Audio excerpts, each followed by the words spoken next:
Donc c'est avant tout un besoin féminin. Alors, pardon, féminin ou un besoin de la femme? Féminin. Le féminin, donc de l'homme aussi. Tout à fait. Ça peut être un besoin d'un homme féminin. C'est le signe également d'une marque de considération. Une femme qui va parler à un homme, c'est qu'elle le considère. Alors dans le couple, messieurs, lorsque votre femme ne vous parle plus, c'est pas bon. Inquiétez-vous. Inquiétez-vous. Ça veut dire qu'elle ne vous considère plus. De confiance. Alors souvent il y a des hommes qui vont dire à leur femme qui leur racontent leur journée de boulot, à mon chef il m'a pris la tête, ah vraiment, à ma collègue j'ai pas supporté. Et puis l'homme qui va dire oh là, tu me saoules avec tes histoires. Laisse-moi, je regarde les scènes de ménage justement. Il vaut mieux l'écouter quand même votre femme. L'homme aime bien écouter, l'homme aime bien être écouté, mais il n'aime pas écouter. C'est en général. C'est pas comme l'homme l'homme aime être écouté, c'est qu'il aime Être admiré. être admiré, oui, mais surtout, il aime qu'on fasse ce qu'il dit. Ça va au-delà de l'écoute, parce que la femme, elle veut juste être écoutée, en fait. C'est ça. Même s'il n'y a rien derrière qui se passe, peu importe. Elle a juste besoin d'être écoutée.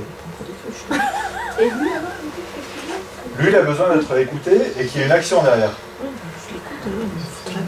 Et puis en fait, il va lui dire ce qu'elle doit faire. En quelque sorte, C'est voilà. ça. Vous avez Ce qui compris. va l'énerver, elle, Il va lui dire ce qu'elle doit faire et elle ne va pas le faire. Et lui, ça va l'énerver, et elle, ça va l'énerver parce qu'il va lui dire ce qu'il doit faire. c'est ça. Ne dites pas à une femme ce qu'elle doit faire, sauf si elle vous le demande. Ah bon, ça, il suffit d'acheter les hommes de Mars et les femmes de Vénus pour le savoir. Ou alors, faut poser en question. Faut lui dire, tu devrais faire ça, faire, ne devrais-tu pas? Ça marche bien. Par contre, l'homme, lui, ce qu'il veut, lui, c'est qu'on lui dise, c'est que la femme lui dise ce qu'il doit faire. Ça le rassure. Non.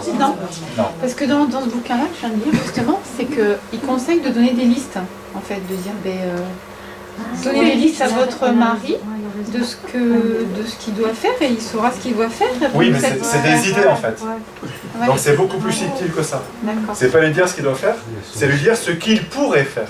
Suggérer. Voilà.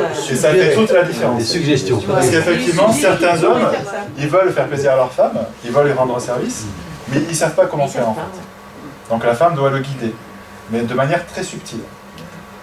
Il faut prendre des précautions. Il faut enrober. Donc chez certains couples qui sont ensemble depuis longtemps, où il y a beaucoup de complicité, ce mécanisme va être dépassé en fait. C'est-à-dire qu'ils vont se comprendre sans même besoin de communiquer. Ça, c'est la vraie Ils restent ensemble depuis longtemps. Et ça, est-ce que ça ne joue pas avec les énergies des couples, en fait? Enfin, les énergies des rencontres, pour que les personnes soient attirées l'une à l'autre parce qu'elles se compléteraient direct.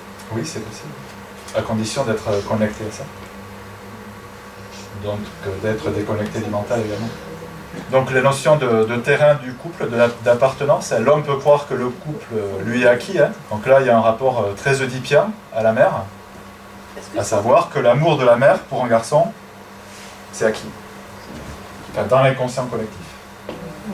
Donc l'amour de la femme, l'amour de ma femme est acquis. Oui, c'est ça, indéfectible. Donc j'ai besoin de faire reconnaître. Pardon, allez-y, allez-y. Est-ce que ça rejoint en fait la notion de propriété En que quelque certaines sorte. femmes ressentent souvent, même quand le couple n'est plus d'ailleurs? C'est-à-dire de propriété. C'est-à-dire que souvent les femmes en fait ont la sensation, enfin je parle pas que pour moi, mais d'être la propriété de l'homme en fait. Chose qu'on retrouve parfois aussi dans l'autre sens d'ailleurs, mais de manière peut-être moins courante, enfin me semble-t-il. Tout à fait. Dans la notion de terrain, effectivement, derrière, il y a une notion de propriété. Donc ça reste quand même plutôt masculin.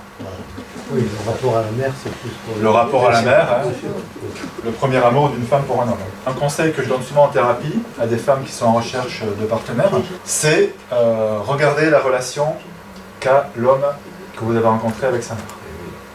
Et alors, s'il l'a Et alors, oui. C'est révélateur.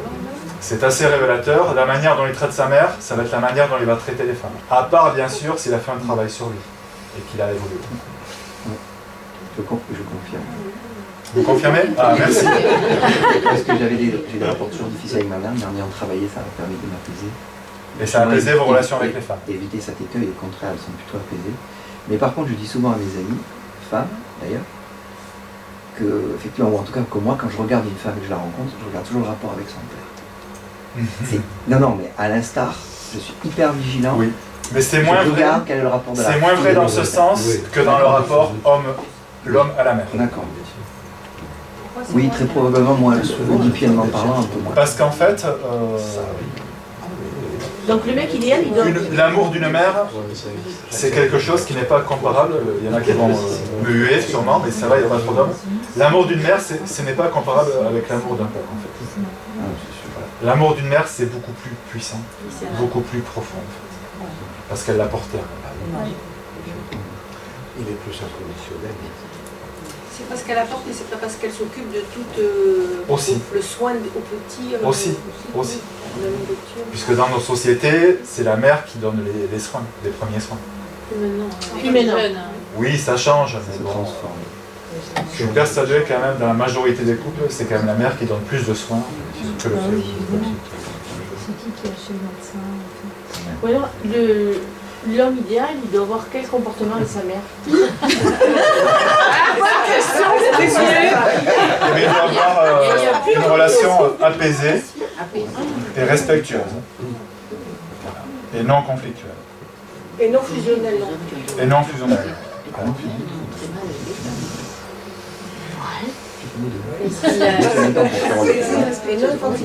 Et s'il la hait et lui en veut encore de... Oui, c'est ça. S'il lui en veut encore de sa petite enfance, il risque fort de régler vos comptes, enfin de régler vos comptes, excusez-moi,